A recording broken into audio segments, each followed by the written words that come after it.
Bom, boa noite a todos. Nós estamos iniciando mais um debate do ciclo Cinema e Psicanálise, esse ano com o tema do mal-estar na civilização, e especificamente última parte sobre o mal-estar e o amor. O mal-estar na civilização foi um termo usado pelo Freud para definir, de algum modo, essa tensão irredutível entre o homem e a sociedade, em que ele diz que, para estar em sociedade, o homem tem que renunciar, principalmente, à sexualidade e à agressividade. Então, ele se pergunta por que é tão difícil o homem ser feliz. Aí ele vai dizendo vários modos de se alcançar a felicidade, mas que é sempre muito fugaz e tênue, e muito subjetiva. Um dos modos seria através do amor, não é? Mas que, paradoxalmente, o amor traz a felicidade e a infelicidade também, né? A dor, né? Como a gente viu no filme. Então, o que ele diz é que o amor e a civilização seriam, na verdade, incompatíveis, porque o amor chama para algo mais individual, não é? E deixa que o indivíduo pense na comunidade, não é? Então, ele diz que o homem faz todas essas renúncias em troca da proteção. Então, nós vamos ouvir agora os dois debatedores. Eu tenho aqui o Rodrigo Lage Leite, que é um psicanalista, e esse ciclo é feito em parceria com a Folha de São Paulo e a Sociedade Brasileira de Psicanálise, né? Pela curadoria da Luciana Sadi, que já vai chegar, que é diretora de Cultura e Comunidade lá. Então, esse é o Rodrigo Lage Leite, ele é psicanalista, membro associado da Sociedade Brasileira de Psicanálise de São Paulo.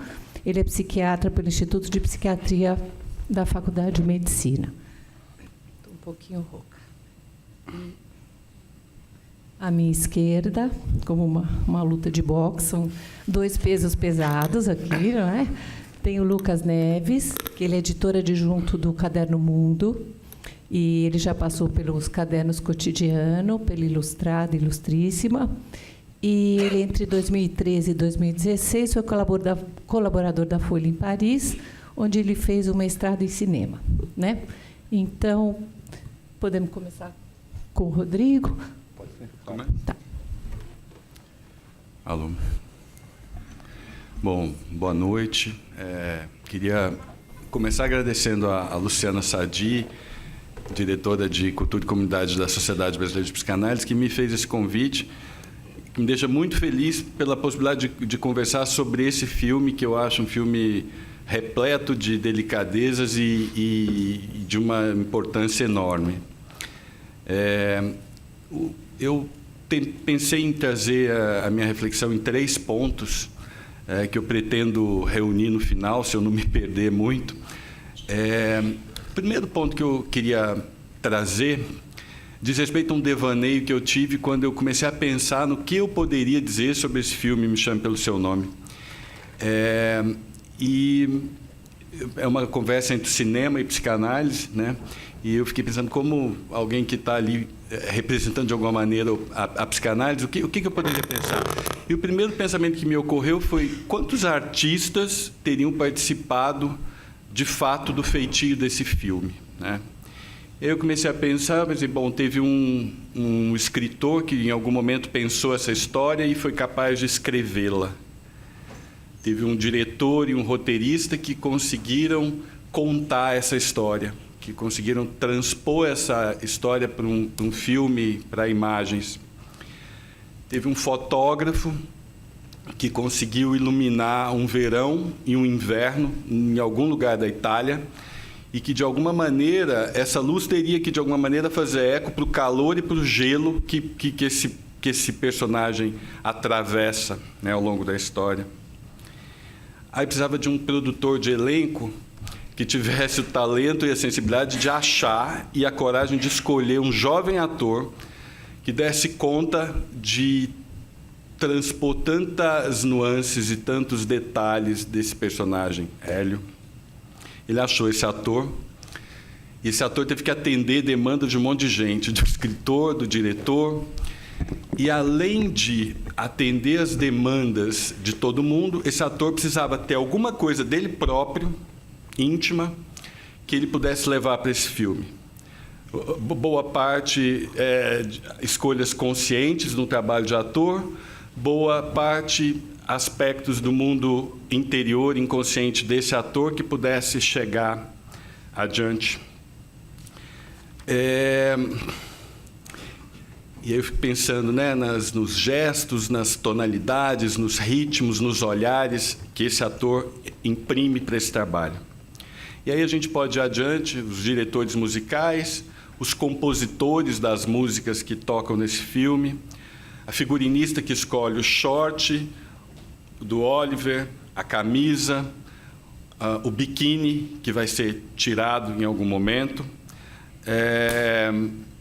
os coadjuvantes, a Mafalda, a Anquiche, personagens que vão trazendo a gente para uma Itália muito particular e que vão, de alguma maneira, trazendo elementos que eu acho que vão se adensando ao longo do filme. Aquela mãe com suas roupas, com seu cigarro. Tantos artistas.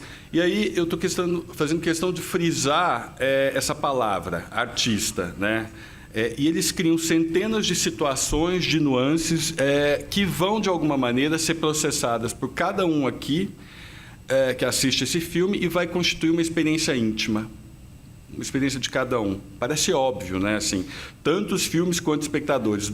200 pessoas na sala, 200 filmes diferentes. Tem uma canção da Adriana Calcanhoto que se chama Por que você faz cinema? A despeito das respostas que ela traz na música, eu fiquei pensando que cada um dos artistas faz cinema por motivos insondáveis, inconscientes, e que cada um de nós que assistimos aqui também ficamos até o final por motivos íntimos, obscuros. E aí vem um pêssego, uma casa em algum lugar na Itália, com aquela mesa do café da manhã, um jogo de vôlei com belos jovens seminus no auge da vitalidade, a música Lady, Lady, Lady, slides de esculturas greco-latinas, um damasco repleto de sêmen, que nos conta de um orgasmo masturbatório, alguém que observa sob meia luz alguém no banheiro ao lado do quarto urinando, alguém que beija alguém que acabou de vomitar. E assim, cada um gosta ou desgosta, ri ou chora, vai embora no meio, ou como eu ouvi várias vezes, assiste o filme 5 vezes. Através do produto do trabalho desses artistas, regiões intocadas de cada um de nós vai sendo tocada. Nesse ponto eu me lembro da proposta freudiana, né, do trabalho numa análise, que o trabalho deveria ser por via de levare, e não por via de pore, o que quer dizer que da mesma maneira como o escultor, o trabalho de uma análise vai retirando da pedra elementos, e a partir disso que eu vou tirando, vai aparecendo a escultura, ao contrário do pintor que coloca o pigmento sobre a tela.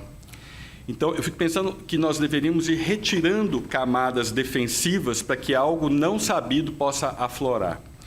Emoções que ficaram sem palavras ao longo da nossa vida, sem possibilidade de expressão, dores que nós fizemos questão de esquecer, ou mais, algo intolerável que fica numa comporta separada, né? Que tem uma carga traumática tão grande que não consegue nem ter registro possível, fica dentro e fica fora. A psicanálise lida com isso o tempo inteiro, né?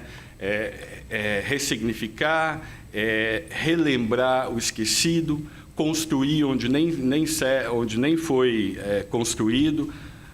A gente lida com isso sempre. E eu acho que o cinema também.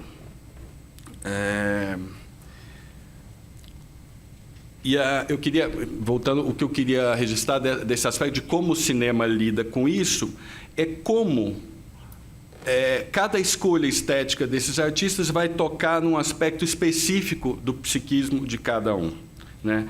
Por exemplo, o sótão em que o Hélio se refugia, ou a maneira como o Oliver toca o lábio do Hélio, pode ser indiferente para muitas pessoas e pode abrir uma comporta do outro, que estava fechada. E esse é o meu primeiro ponto. Numa conversa como essa, o cuidado de não atrapalhar o filme dos outros, né? E não simplificar o que pode haver de precioso no encontro entre essa escolha de um artista e a emoção, o trabalho psíquico de um espectador. Sendo mais preciso ainda, tomar o cuidado de não colocar outra história no lugar da história que cada um pôde viver enquanto estava assistindo, né? Ou seja, seria uma violência contar uma história diferente daquilo que cada um viveu assistindo o filme. A conversa é possível, mas eu acho que é preciso estar à espreita com a possibilidade de uma tentativa de explicação minar a potência desse encontro. Segundo ponto que eu queria trazer. Vocês dois tiveram uma bela amizade, talvez mais que uma bela amizade, e eu invejo você. Me chama a atenção, com essa frase do pai para o Hélio, no auge da dor da separação, como que ele não só legitima, mas como que ele valoriza a experiência que ele tinha tido. O fato do pai confessar que tem inveja do que ele viveu e acrescentar ainda que ele não foi, por alguma coisa que atravessou seu caminho, ele não pôde viver aquilo, abre a porta para que toda a experiência anterior do Hélio, a despeito da dor legítima da separação, possa ser motivo de orgulho, de alegria, de prazer e não de culpa, de vergonha e de injúria, né, de uma injúria que possa ficar dentro. Eu disse toda a experiência anterior, e eu chamo atenção para isso por tantas pessoas serem tocadas por essa história e por essas imagens. Esse filme ele trata do amor entre dois homens, mas, sobretudo, ele trata de experiências fundamentais de todos os seres humanos, né? Homens, mulheres, de orientações sexuais diferentes, cis, trans, desde a primeira cena, quando o Hélio vê Oliver escuta Oliver chegando, e ele anuncia, é o usurpador, nós somos guiados a partir dos sentidos desse rapaz, através do olhar, da pele, do olfato. O Hélio passa a ser provocado pela presença do Oliver. O que será que o Oliver usurpa? Acho que isso diz respeito ao filme íntimo de cada um, né? Eu fiquei pensando, a minha resposta é que o Hélio, para mim, o que o Oliver usurpa é a tranquilidade do Hélio. Ele observa enquanto ele bebe o suco de abricô, ele recebe o toque durante o jogo de vôlei, sente o toque, ele nota e se irrita com a maneira como ele diz later, ele acha que ele é arrogante. E é no corpo do Hélio que surgem as excitações que movimentam a cabeça, o psiquismo, né? Ele perde o sono, ele se masturba, ele se angustia quando vê o Oliver dançando com uma garota, ele mergulha o rosto e sente o cheiro do short. Qual dessas cenas que toca cada um de nós, né? E como toca, onde toca, por que toca? Como será que o erotismo em ebulição no corpo de Hélio agita em cada um as memórias sobre os caminhos que a pulsão percorreu nos nossos corpos ao longo da vida? Mas aí vem uma questão. A experiência não se esgota no corpo. No que você está pensando? Pergunta Oliver. It's private. É confidencial, ele responde. A erupção do desejo faz ele pensar, ele busca significados, ele mobiliza afetos, ele sente raiva, ciúmes, ansiedade, saudade, até chegar a um ponto em que ele sente uma vontade de compartilhar o que era confidencial. E aí, naquela cena da praça, né, ele, numa conversa cheia de enigmas, de silêncio, ele diz, eu queria que você soubesse. No embate ali que ele se pergunta por que ele queria que o Oliver, ele faz uma escolha. Na sequência vem o beijo, o carinho nos pés durante a hemorragia no nariz, ele volta a usar a estrela.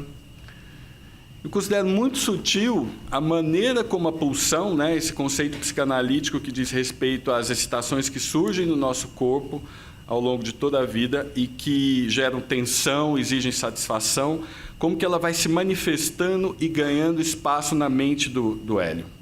Como que o filme dá um lugar sublime para o corpo, para o desejo e para as consequências psíquicas desse corpo, seja na maneira como o envolvimento se dá, como surgem os afetos, no apaixonamento, na ternura, no amor, no carinho, na amizade, em tantos nomes e desdobramentos aí. A própria cena em que ocorre o ato sexual é revestida de cuidados. Me chama a atenção como não é uma cena preconceituosa. Há a beleza dos afetos em jogo e há a beleza pura do desejo sexual, do corpo. Não há patrulha, não há hierarquia. O Oliver pergunta: seu nariz não vai sangrar aqui comigo, vai? O encontro sexual mobiliza ambos.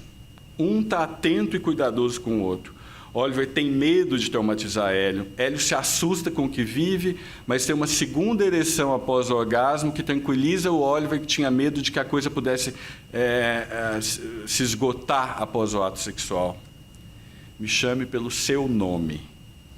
Podem se perder um no outro, podem se misturar. Não há freio, não há inibição. Há a possibilidade não preconceituosa de um se perder no outro.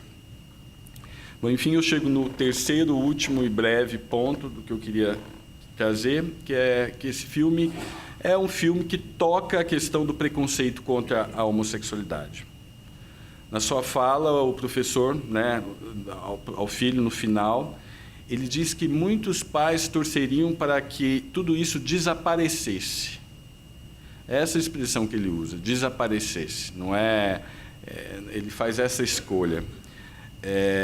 E eu acho que desejar que a experiência erótica do outro, do próprio filho, desapareça, mostra o quão perturbadora a experiência erótica pode ser para cada um. A experiência homoerótica, sem dúvida, e podemos ampliar para a experiência erótica de maneira geral.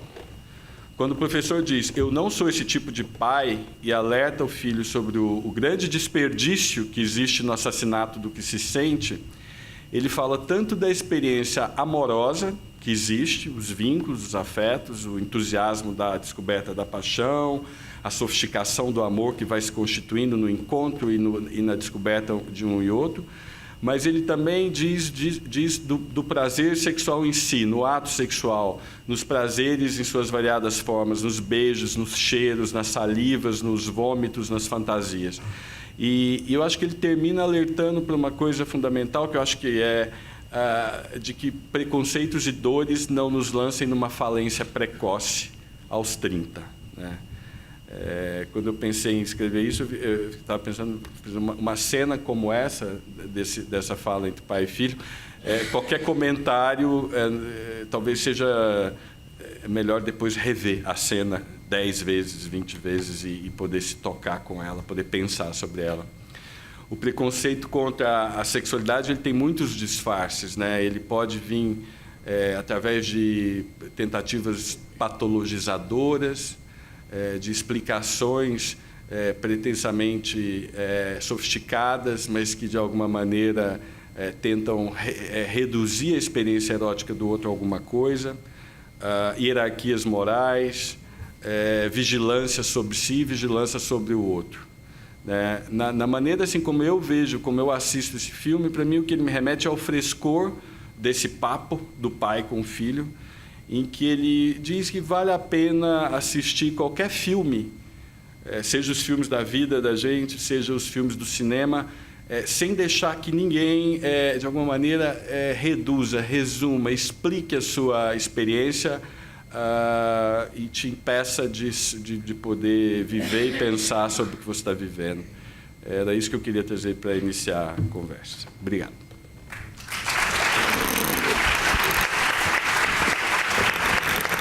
Obrigada, Rodrigo, pelo teu lindo comentário. Vamos ouvir agora o Lucas.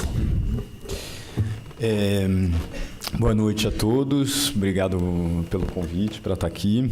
Obrigado pela presença de vocês. Eu quero propor também uma leitura, uma interpretação que depois espero que a gente possa desdobrar na conversa, a gente possa completar ou contestar. E seria mais, aí, pelo meu lado, pelos aspectos fílmicos da obra.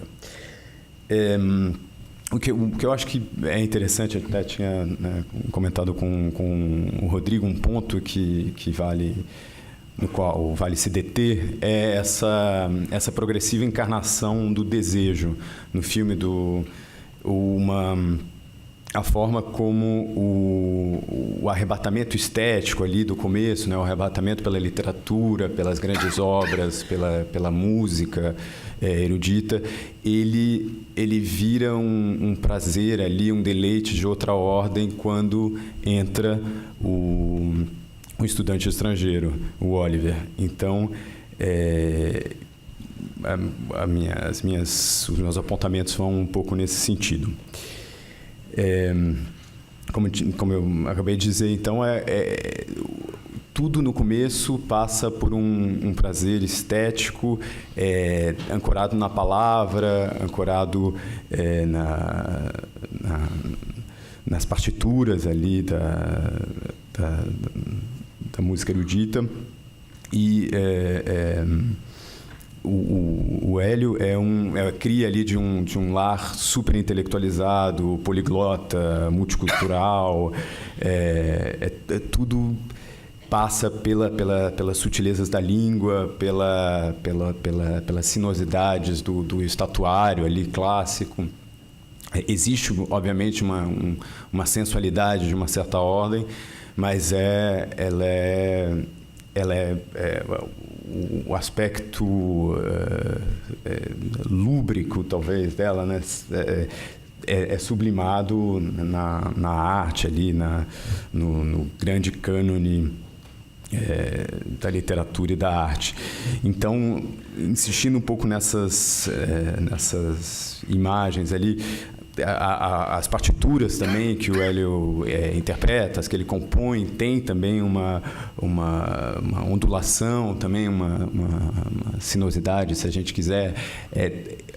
Existe ali um prazer, né? Um arrebatamento estético, mas ainda de outra natureza. Tudo é trabalhado pelo intelecto, envolve proezas cognitivas, e é tudo. Isso que eu acho interessante passa por uma ideia de composição, de equilíbrio, harmonia, uma justeza ali nas coisas, na combinação de elementos. É uma beleza apolínea, né? Uma beleza contida, que não desestabiliza, que não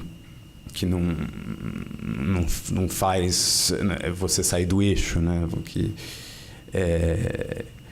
E aí, justamente, a entrada em cena do Oliver introduz esse excesso, essa desmesura, o descontrole, aquilo que, como o Chico disse na canção, é aquilo que nos faz mendigos, né? Que nos bolhe por dentro, que nada vai conseguir apaziguar. E eu acho que essa febre, né? Esse calor, ele se materializa, ele tem como imagem em síntese o corpo, justamente para começar o corpo do Oliver, que está à mostra ali o tempo inteiro, que é a chave ali para esse jogo que ele faz, né, de massagem, chamando a atenção para o hematoma, para a cicatriz que nunca vai embora, né, que não passa, que não melhora. Ele é uma espécie de Dionísio ali, né, que chega para atordoar, para arrebatar mais uma vez o Apolo do Hélio, abrindo meio as portas desse mundo, de um mundo táctil ali, do prazer carnal, do mundo telúrico ali, né, de consumação de terra, né, óbvio, de consumação do ato, consumação do desejo no ato, né, consumação imediata, inegociável, né, algo que tem que ser resolvido, um ímpeto que tem que ser trabalhado, tem que ser resolvido de imediato. Então, essa perda de eixo, essa saída de eixo, acho que fica clara naquela cena, na cena já citada pelo Rodrigo, da praça ali, né, em que eles fazem quase uma dança ali, uma coreografia em torno já não sei se é uma fonte ou um canteiro, né, E ali ele diz, né? O Oliver diz para ele: você sabe, você parece saber de tudo, né? Você é um garoto prodígio, não tem nada sobre o que você não saiba. E ele responde que não sabe sobre aquilo que de fato importa, né? Então, ali ele se mostra, ele mostra uma vulnerabilidade, né? Uma fragilidade, e mostra já o efeito daquela presença, daquele corpo sobre ele, a desestabilização que aquilo causou nele. E eu acho que, então, é legal a gente pensar em como o filme, como esse comichão, esse arrobo se traduz em imagens dentro do filme, ao longo do filme. Como a gente falou, no corpo já do Oliver desde o início, a mostra ali, dentro de casa, no jogo de vôlei, em outras situações, na piscina. E também, logo também no corpo do jovem, né, do Hélio, que ele se contorce, se retesa, se enrijece em prazer, se revolve ali no vômito, no sangue, no sêmen,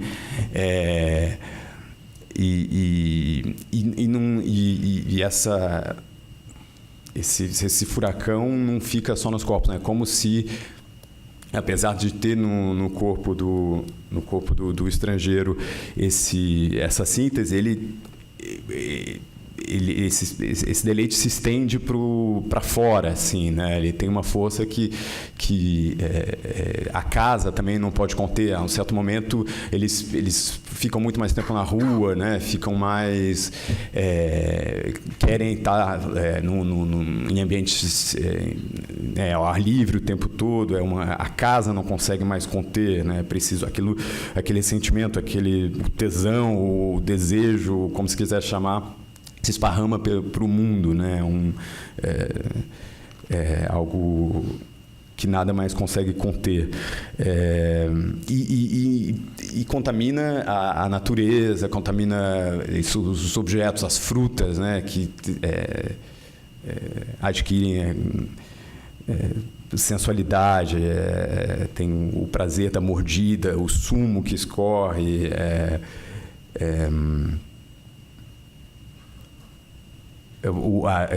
Existe uma volúpia também, se a gente for estender essa ideia nas águas do rio, né? Na agitação das águas do rio,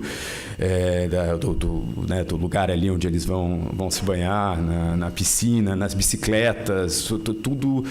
As bicicletas que se entrecruzam, né? Que ficam entrecruzadas quando elas são postadas sobre o muro, sobre a parede ali, né? Então, tudo se toma por esse ímpeto, essa voragem sensual.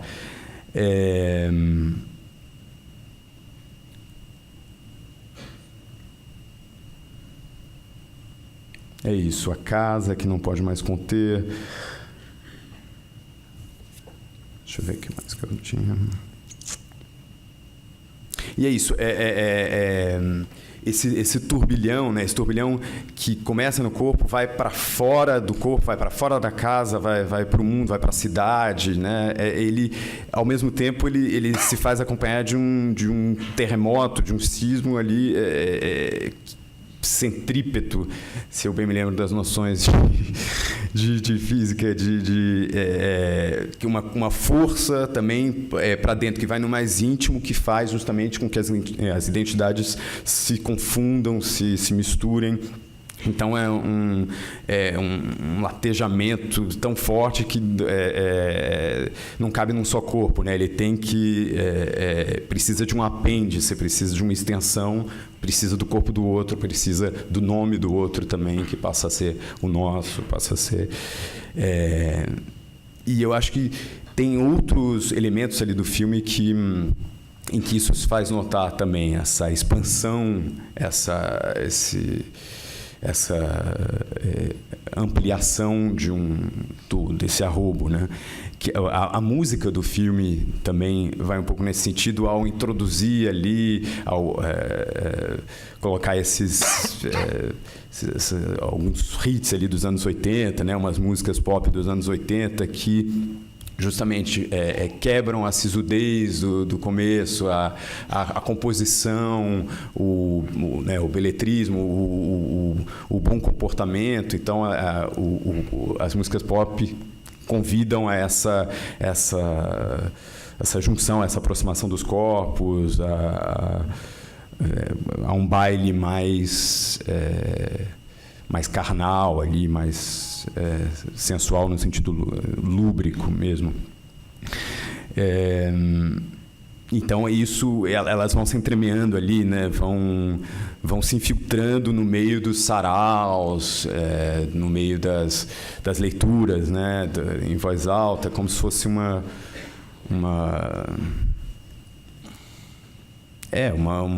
espécie de sujeira naquela composição, no caráter apolíneo desse cânone que é a língua corrente ali dentro da casa. Então é a pelvis, são as ancas ali que vem para participar também, e convocadas pela música, né, que vem aturdir o protagonista jovem. Isso, a música é usada também como canal ali para que os instintos venham à superfície, meio como essas pílulas pop, como se fosse um canto da sereia radiofônico, se a gente quiser, alguma coisa por aí. Eu acho que, para começo de conversa, é mais ou menos isso.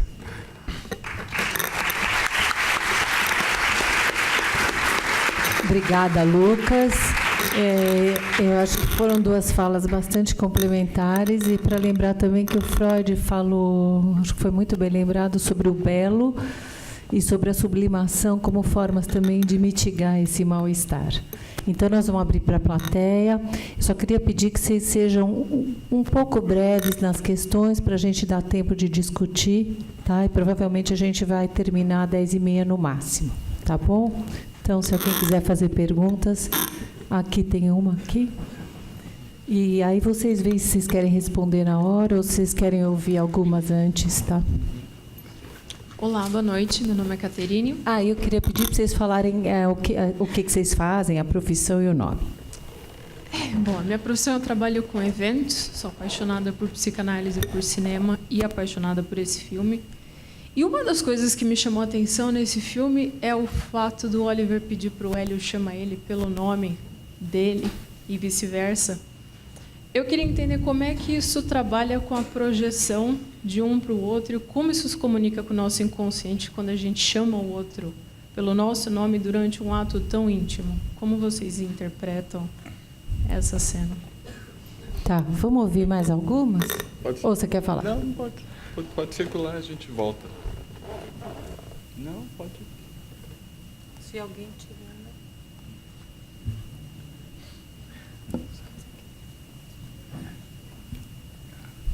Boa noite, meu nome é Bruna e teve uma parte do filme que me chamou bastante atenção e eu queria tirar uma dúvida. Foi impressão minha ou realmente o filme quis deixar isso meio no ar? A parte que o pai do Hélio, chama ele para conversar e aí ele expõe todo o pensamento dele a respeito do que o filho viveu. E um determinado momento, quando ele explica o que o filho viveu, que foi muito especial, que ele nunca chegou nem perto do que o filho tinha vivido, e aí o filho pergunta para ele se a mãe dele sabe.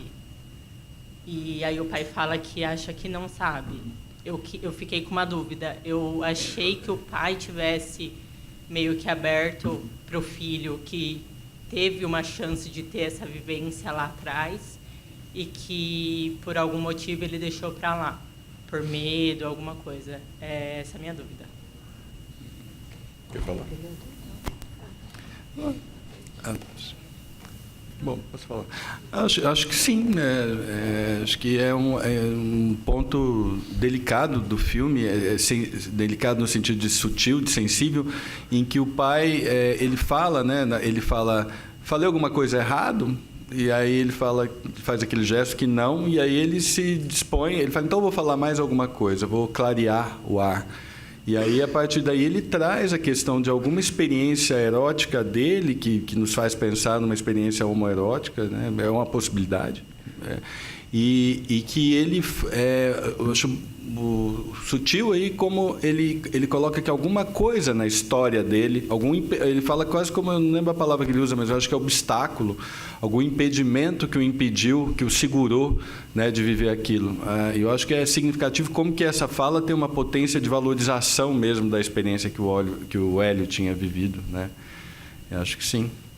E quanto à sua questão, eu acho uma questão complexa, assim, porque Me Chame Pelo Seu Nome, né? Eu acho que o título do filme abre para várias questões. Eu acho que tem que ter um cuidado de não ser reducionista, de fechar, né, numa explicação psicopatológica acerca de eventuais projeções. Eu tendo a ler esse jogo que acontece na cama naquele momento como uma possibilidade que eu acho que o apaixonamento e a paixão, a paixão, o amor, sobretudo o primeiro amor, então, com essa violência que ele vem, traz de que uma pessoa possa se perder na outra e possa encontrar na outra seus pedaços, aspectos projetivos, sim. Eu tendo a pensar que nisso como uma vivência de qualquer amor, de qualquer experiência desse tipo. Mas eu acho que isso é uma questão que tem vários desdobramentos. Cadê a Luciana? Tava aqui. A Luciana estava falando agora há pouco, que a gente estava conversando, da fala lá, que é uma citação ao ensaio do Montaigne sobre a amizade, em que ele traz alguma coisa nessa linha, né, dessa mistura do se perder no outro, do contar com o outro. Eu penso por aí. Sobre essa coisa da projeção, até é uma pergunta para vocês, porque tem ali no comportamento do Hélio, ele vai repetindo algumas coisas, alguns comportamentos do Oliver e alguns traços ali, usa alguns adereços e tal. Tem a coisa do pingente, né, que ele passa a usar com a estrela. Tem o próprio fato dele ter uma transa com a namorada ali, a possível namorada, depois de ver que o Oliver também foi... que o Oliver está se envolvendo com a moça ali do baile, não sei, há algo como uma projeção aí também, uma tentativa de uma identificação, replicar um comportamento do muso, do ídolo, sei lá, não sei se está claro. Eu fiquei com a impressão também que ele queria saber como é ser um homem, não? Pelo jeito que ele olhava assim para o como faz, né? E depois que ele fez, aí ele falou cresça, né? Aí que eles transaram. Sim. E você acha que ele faz para se colocar no mesmo pé, em pé de igualdade ali? Então... Eu acho que você está trazendo aspectos dessa leitura que são sensíveis, né? De como, de alguma maneira, durante esse envolvimento, esse apaixonamento, tem alguns aspectos identificatórios aí, né? De se fazer próximo, de se fazer parecido, de poder experimentar coisas que talvez não tivesse abertura para fazer, né? A própria experiência erótica que ele tem com a Márcia, com a moça, é uma experiência muito vívida, né? Não me parece em nenhum momento alguma coisa forçada, nem mecânica ou não. Me parece que é de fato um se lançar numa experiência de desejo ali. E é curioso também que no final, como ele dá nome, né, para a coisa, ela fala eu te amo, e fala da amizade, e ele fala para a vida toda, né? Ou seja, tem uma transformação dessa experiência erótica. Essa experiência erótica me parece que tem esse desdobramento de uma amizade, né? Lembrando da música do Caetano lá, né? O amor está para a prosa, assim, né?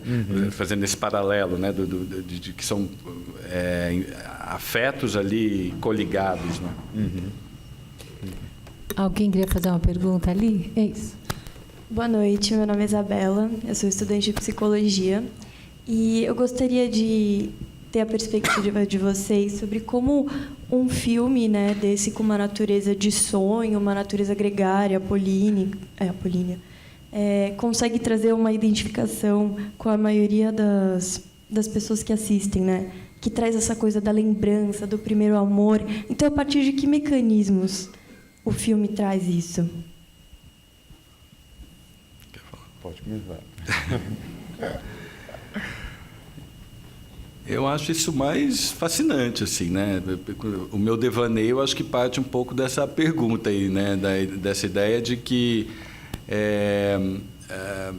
como que esses artistas, à medida em que constroem essa história, esse roteiro, e depois quando eles vão transpor isso em filme, como que as pulsões, a vida erótica, né? A psicanálise lida com a ideia de uma sexualidade infantil desde sempre, né? E como que isso é vivo na gente, nas nossas marcas, nas nossas memórias.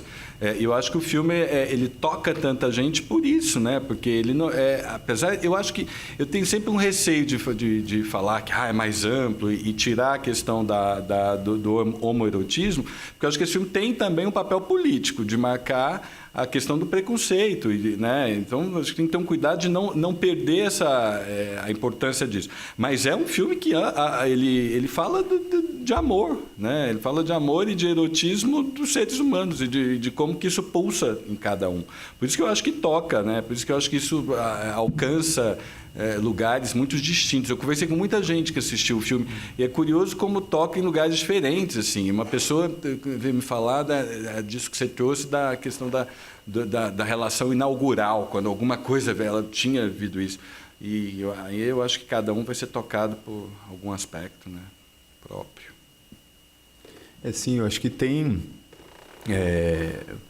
além do aspecto político, tem eu acho que tem uma universalidade do primeiro amor, essa situação de hesitação, de medo, de dúvida, né? Como diz hoje a gente está super musical aqui, tem como diz a música do Caetano, a gente não sabe o lugar certo de colocar o desejo, né? Então é uma coisa, uma flutuação ali, um interesse que pode mudar de, né? Um ímpeto, uma atração que pode mudar de objeto, pode oscilar, pode contemplar dois objetos ao mesmo tempo. Acho que é uma formação ali, né? Ele tá experimentando, tá descobrindo, está se testando, está vendo onde ele fica, em que situação ele fica mais confortável. Ele talvez passe por esse processo de ficar com a menina também, transar com a menina antes de passar para o cara. Eu acho que é um caminho ali, e sobretudo um conjunto de sentimentos, né, que eu acho que com que todo mundo se identifica, todo mundo já viveu de uma forma ou de outra essa montanha-russa, né? Só para acrescentar uma coisa que me ocorreu, tem essa questão do primeiro amor, mas tem uma coisa que eu acho que é outra camada genial do filme, que é a questão daquela frase, que desperdício a falência aos 30. Eu acho que é o momento em que o pai, de alguma maneira, ele chama a atenção de como, às vezes, também a gente pode amortecer a experiência erótica e a densidade dos afetos ao longo da vida, né? Ou seja, então, é o primeiro amor, sim, né? Eu acho que traz isso, e agora chamando a atenção para a potência do erotismo e das inúmeras situações de boicote do erotismo, da densidade afetiva, né? Das coisas que podem levar ao mal-estar, né? Posso falar? Então, eu vou aproveitar o que o Rodrigo está falando, porque, assim, talvez eu vou olhar aquela coisa que você falou do tirare, né? Porque tem o lindo, né? Tem o maravilhoso, e tem as coisas que me incomodaram no filme também, né? Então, uma dessas é parecido com isso que você está falando, né? Porque fica essa... talvez eu com a minha idade, né? Que tem muita gente jovem, mas, assim, é muito a juventude, né? E quando o pai fala que depois a pessoa, o corpo perece, né? E ninguém mais quer saber de você, me incomodou, assim, sabe? Porque, assim, né? Eu acho que a gente continua, né? Podendo, mesmo que... Eu tenho pacientes, eu sou psicanalista, meu nome é Daniela, da Sociedade também, colega do Rodrigo e tudo. Eu tenho pacientes que descobrem, muitas vezes, a sexualidade, né, e esse erotismo, esse primeiro amor, essa primeira sensação de desejo, né, por conta de ter tido uma repressão muito grande, às vezes, na infância e tudo, muito mais tarde na vida também, né? E podem viver coisas lindas. E tenho pacientes que se descobrem gays, assim, homens e mulheres, muito tardiamente na vida, e têm experiências muito interessantes também. Então, isso um pouco, né, esse pai que talvez... Por que agora ele já acabou? Ele acabou, então não pode mais viver isso, porque ele tem sei lá quantos anos, assim. Então, fica meio triste, né? E aquela mãe, então, com um homem que, na verdade, queria estar vivendo outra coisa. Então, me incomodou esse aspecto, certo? Uma outra história também que eu acho que me incomodou é essa história do... Eu achei os pais, assim, muito legais e amorosos e calorosos e tudo bem, todo mundo entende tudo, muito legal, mas tem uma sensação um pouco invasiva, eu acho, sabe? De eles decidirem que o filho vai viajar, né? De uma coisa assim... Eu tenho filhas, assim, né, da idade dele, vamos dizer, e nem sei com quem namora, assim, adoro elas, cuido e tal, mas não fico, né, tão... Não sei. Então, achei, assim, um pouco todo mundo meio muito misturado, uma coisa meio promíscua da família, assim, parece um relacionamento, estava todo mundo se relacionando com o Oliver, assim, né? Ele era assim... Então, tem o lindo da família, tem do filme, lindo, erótico. Eles ouvem o telefone, né, também. Né, do telefone, todo mundo junto. Então, achei que tinha umas coisas, né, e todo mundo, né, estava até conversando aqui com o Marcelo, que é diretor de teatro, com um amigo meu, assim, é tudo muito lindo, todo mundo entende tudo, é tudo muito perfeito. Ele fala, talvez esse repertório que ele teve, né, dos livros, ajudou ele a estar pronto para viver essa experiência sexual de uma maneira muito legal. Mas, assim, falam todas as línguas, leem todos os livros, todo mundo lindo, tem uma coisa muito, muito, muito, né, muito... A namorada que compreende, né? Tudo muito, muito perfeito, assim, né? Mas tem umas coisas aí, isso que você fala, a arte do tirare, né? Nem sei como é, do elevare lá, né? Que vamos tirando essas cascas e o que tem lá dentro, né? Só, falei muito, desculpa.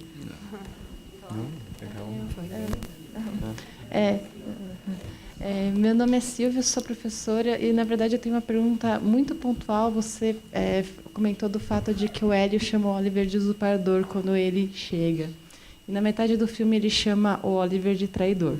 Eu queria saber o que ele trai. Você, a sua visão.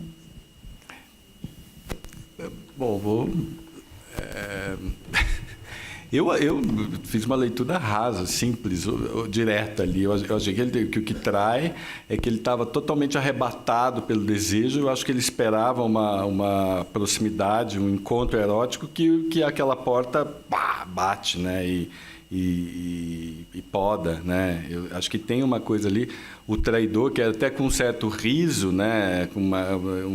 Tem uma certa malícia, um erotismo, eu acho que diz respeito a como estava rolando essa dança das pulsões aí, né? E da frustração que ele vive, né, naquele momento. Eu pensei assim, não sei se alguém pensou outra coisa.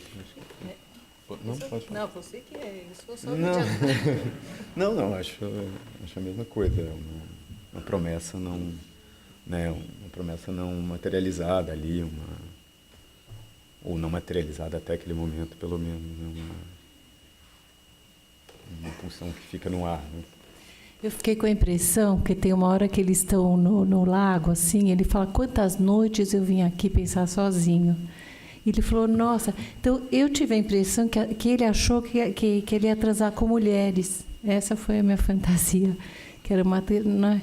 Porque ele falou, nossa, eu achei que eu tivesse em outro lugar. Quer dizer, uma observação mais simplista, não é? Mas eu fiquei com essa sensação da traição nesse sentido, não sei. Não é que é verdade ou não, essa foi a minha impressão. queria retomar a questão da Daniela, da idade.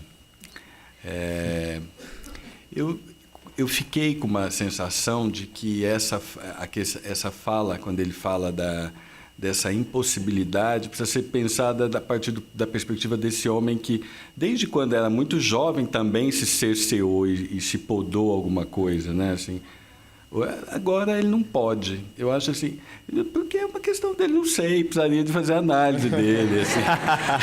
Precisaria ouvi-lo para saber por que ele não pode, né? Assim, mas eu acho curioso de que a partir dessa experiência de não poder, como ele pode de alguma maneira não projetar a angústia dele no destino do filho, né? Assim.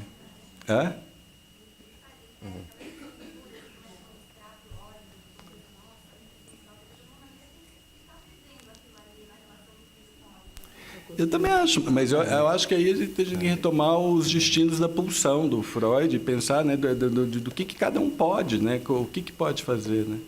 Diga, fala.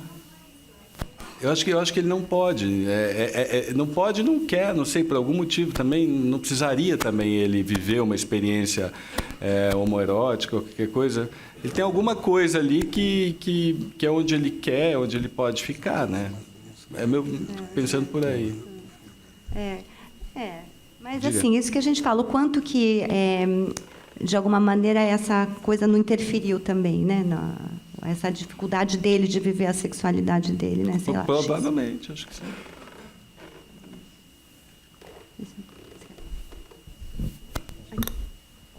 Tem uma pessoa... Pode falar, que você já está com o microfone, e depois a Raia fala, tá? Meu nome é Patrícia. O que me chamou a atenção no filme, que eu acho que é a parte que mais trabalha o preconceito, é a empatia. Porque na hora que ele traça um paralelo entre as duas relações, a relação dele com a moça, que é uma relação sexual prazerosa, e a relação dele com o Oliver, convida a gente também a se colocar nesse lugar, porque a pessoa pode nunca ter pensado numa relação homoafetiva, mas ela já teve uma relação sexual prazerosa, mas sem sentimento, e uma relação sexual com sentimento. Então, ela coloca a pessoa que talvez não conseguisse imaginar naquele local, num outro local. Então, eu achei delicado isso. Sim. Também. Oi, não, eu vou continuar um pouco o que a Daniela estava falando. Meu nome é Raia, sou psicanalista. Eu acho que tem uma coisa do pai que, não sei se ele pode ou não pode, se ele quer ou não quer, mas ele vive isso claramente, voyeuristicamente, através do filho, né? É uma coisa que os dois ficam o tempo todo assediando aquela relação, favorecendo, pegam um telefone. Então, tem a coisa invasiva, mas tem a coisa nitidamente prazerosa. E nessa fala que o Rodrigo frisou no final, claramente o pai suga, né? Quer dizer, o apricot, o filho, é o apricot do pai, né? Na minha fantasia. E uma outra coisa que me chamou a atenção, que eu não tinha me dado conta, e o Rodrigo tocou, é a questão do estrangeiro, né? É o estrangeiro que entra e que transforma tudo, toca em todos e distribui ali uma sensualidade. O Lucas que falou isso, eu acho, não foi? O Rodrigo também falou isso. Enfim, os dois. E que me remeteu a um outro filme que tem uma visão semelhante, mas um pouco diferente, que é o Teorema, do Pasolini, em que o estrangeiro vem e desmonta tudo de uma maneira muito mais contundente, né? Sim. Aqui fica, né, o outro lado da Itália, né? Porque os dois é o outro lado da Itália, né? Era isso que eu tinha pensando na história. O destino do anjo do Teorema. Também acho que ele pode, mas ele não está aguentando. Como é? Eu concordo com a Daniela que ele pode. Não, que ele pode, eu torço por ele. O fato é que não pôde até então, né? Agora, a questão que você traz, é interessantíssima essa lembrança do Teorema, né? E do Pasolini, e a diferença dos destinos, né? Assim,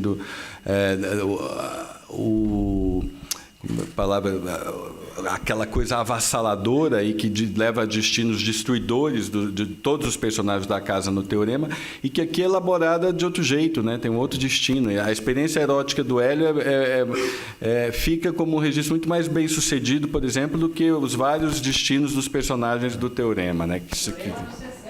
Anos 60. Pois é. Pois é. Oi. Tá, meu nome é Marcelo Novaes, eu sou dramaturgo. Deixa eu colocar 2 pontos. Aí, a segunda vez que eu vejo esse filme, a primeira vez eu achei o personagem do Oliver muito perverso, assim, muito sacana, o menino, porque primeiro ele estimula, depois ele fala, não quero, não sei o quê, no final ele liga para contar que está noivo, vai casar. Eu achei ele meio filho da puta, mas tudo bem. É romântico, estou apaixonado, mas é meio perverso. Na segunda vez que eu assisti, eu achei que ele gostava realmente do menino e tudo bem. Isso é um ponto. E o segundo é que escolheram os atores muito bonitos e as atrizes muito feias. Então, você fica torcendo para os caras e fica com tesão pelos caras. Você fala, gente, é melhor ficar juntos, porque as meninas são muito feias. Então, isso que eu queria colocar, que propositalmente as 2 meninas são feias. Aquela atriz francesa eu conheço de outros filmes, mas são atrizes que não são bonitas. Não sou atriz, você fala, nossa, por que ele troca ele pelo... Então, é só esses 2 pontos que eu queria colocar. É meio engraçado, mas é isso aí. Existe mulher feia, é mal produzida. Hoje em dia diz que não existe mulher feia, existe mulher pobre, né? Que as mulheres se refazem inteiras, né?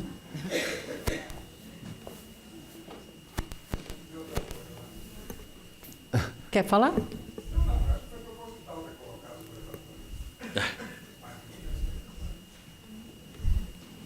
Bom, alguém mais?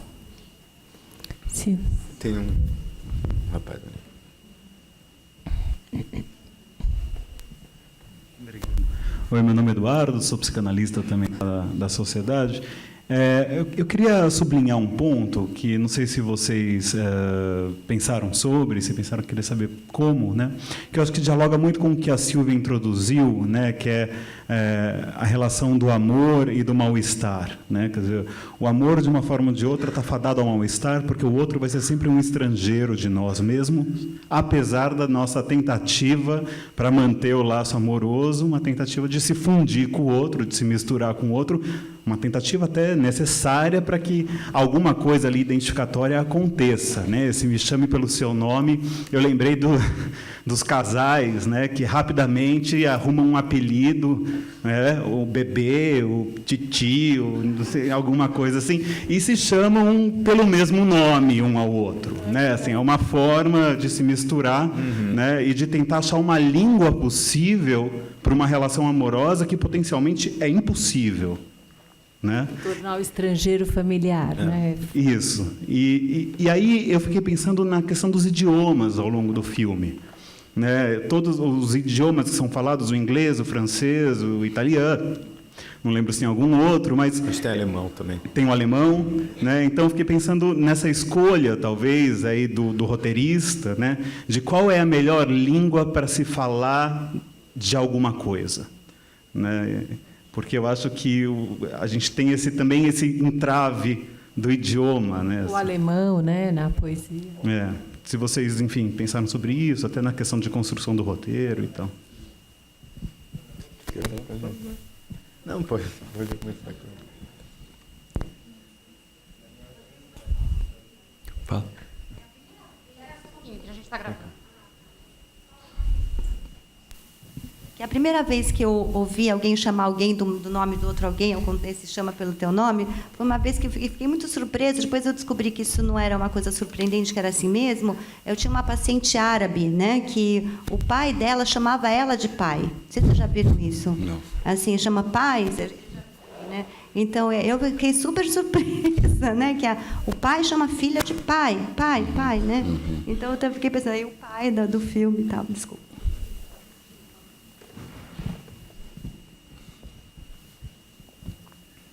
Eu não tinha pensado especificamente na questão das línguas, mas acho que faz sentido. E eu pensei na questão eu tinha pensado na questão do Freud, da corrente da ternura e da corrente sensual, das diversas línguas também se pensar também outros textos psicanálise, né, a confusão de línguas, né, do Ferenczi, assim. Não sei. Agora, essa questão do nome, das misturas que você traz, assim, uma coisa que me chama muita atenção na conversa final é quando ele diz, né, com todas as, porque o filme Me Chame Pelo Seu Nome, tem toda essa discussão, até ela colocou a questão projetiva, tal, não sei o quê. Mas na hora em que vai falar do Oliver, ele fala, Oliver é o Oliver, né? Assim, ele tem uma fala em que, de alguma maneira, já esboça uma discriminação. E aí eu fico pensando nessa dança, né, dessas identificações, das projeções e do trabalho que eu acho que uma relação amorosa, à medida que vai se adensando alguma coisa, que tem no desfazimento dessas projeções e o amor se fazendo com o outro, né? Assim, e como é complexo, difícil e enfim, línguas diferentes aí também, né? Eu não tinha pensado especificamente nessa questão. Eu pensei um pouco, eu estava lendo um pouco essa questão das línguas por uma questão mais das origens da família, uma família, me parece que a família é norte-americana, né? E que tem a ascendência francesa e italiana. Então tem uma mistura aí também nesse sentido que eu não pensei em nada específico. O autor do livro que deu origem é de origem egípcia, né? Mas morou, acho que na França, na Itália, e agora mora nos Estados Unidos.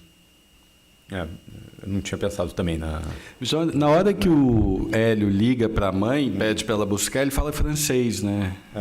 Fala francês.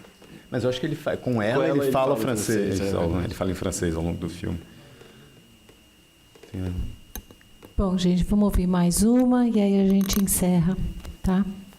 Tá muito...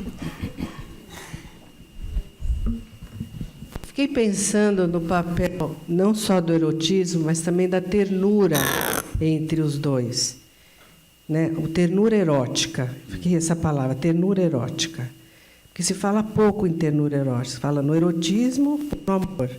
Mas e essa ternura erótica, que perpassa todo esse doce que vem na relação dos dois? E fiquei pensando no interessante que tudo se passou numa casa de férias. Que eles iam, parece que, né, eles iam nas férias, ficavam lá um tempo e depois voltavam para outro lugar, moravam nos Estados Unidos. Então, parece assim, lá tudo era permitido, tipo amor de férias. Agora, quando o pai vai conversar, ele fala, bom, agora vamos voltar para outra realidade. Né? Eu achei muito legal que você viveu nas férias. Né? Aí tem o tal do preconceito. Vamos voltar para lá e você não vai continuar mais essa. Né? Como é que vocês viram isso? Que foi assim, um amor de férias. Você acha? Você acha que tem uma castração ali? Eu não tive essa impressão de que o pai, de alguma maneira, entendesse que aquilo era um amor clandestino ou de férias. Você teve?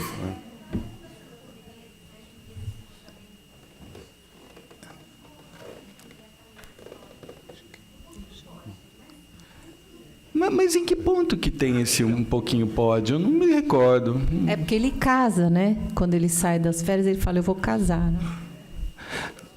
Se referindo ao Oliver... Eu acho que... Bom, eu vejo esse filme a partir da perspectiva do Hélio. Eu não sei, eu vejo esse filme feito a partir dos olhos e dos sentidos do Hélio. E eu acho que ele vive uma experiência radical. Do Oliver, eu não sei dizer. Eu acho que há uma questão outra, mesmo na conversa na praça... eu acho que aquela conversa desnuda um conflito muito violento. Esse filme é 1983, não é 1960, mas é 1983. E acho que a escolha da data ali, alguma coisa que tinha muito a ver com isso, também de poder trazer esse tipo de problemática. E eu acho que o Oliver vivia, aí se a gente pode pôr em paralelo com o professor, com o pai também, vivia questões com o próprio erotismo conflitantes. Na hora que o menino fala para ele, tem toda aquela cena anterior em que traz aquela questão de dizer ou não dizer, do livro que a mãe lê. E aí ele decide dizer. O Hélio tem uma atitude corajosa no sentido de dizer, eu vou ousar dizer o nome, né? E naquela conversa na praça, o Oliver se coloca muito ambivalente. Ele quer ouvir, ele já sabe do que se trata, mas ele fala não, né? Ou seja, eu acho que ele vive um conflito muito grande, tanto é que ele vai embora e se casa. Aí eu acho que faz um link com a leitura dele de uma possível perversão. Não leio como uma coisa perversa, mas eu acho que eu leio como uma coisa de um conflito, de alguma coisa muito difícil e que ele não consegue lidar, vamos dizer, da maneira, né? Ele não consegue ser tão legal nesse ponto, né? Ele fica pego nas coisas dele, eu penso por aí. Eu queria falar uma coisa, eu sou a Luciana Sadi, sou uma das pessoas que coordena e organiza aqui na Cinemateca, estava aqui falando com a Eva, que é o amor que não ousa dizer seu nome, que é o amor homoerótico, não é? Ela lembrou que é uma frase do Oscar Wilde, eu não me lembrava.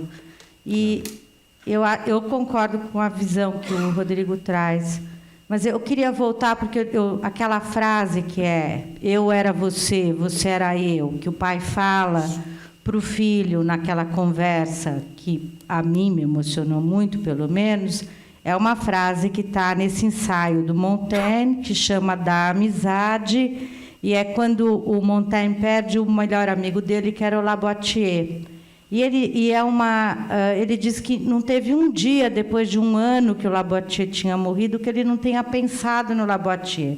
É da amizade, mas é um ensaio sobre a perda do amor, né? Não sei qual que era a relação dos dois, se ela era homoerótica, explícita ou implícita, também tanto faz, mas é de uns ensaios que eu li que mais fala do horror e da perda de si mesmo ao você perder um amor. O ensaio é muito bonito, podia nos chamar Da Amizade, podia ter outro nome, que eu acho que é a experiência que o Hélio vive, com certeza, ele fica arrasado com o afastamento, com a perda, não é? O Oliver não dá para saber, mas eu vejo que o Oliver estava cuidadoso com o Hélio. Não vejo ele como usurpou ou trair, porque quando você é surpreendido pelo desejo, você é traído pelo desejo. O desejo sempre trai a gente, porque ele leva a gente para um lugar que a gente não sabe qual que é. E tira a gente da nossa tranquilidade, nesse sentido também rouba da gente alguma coisa, não é? Por isso que eu acho que é usurpador. Bom, muito obrigada a todos, aos palestrantes, foi muito interessante. E no dia 27 tem mais.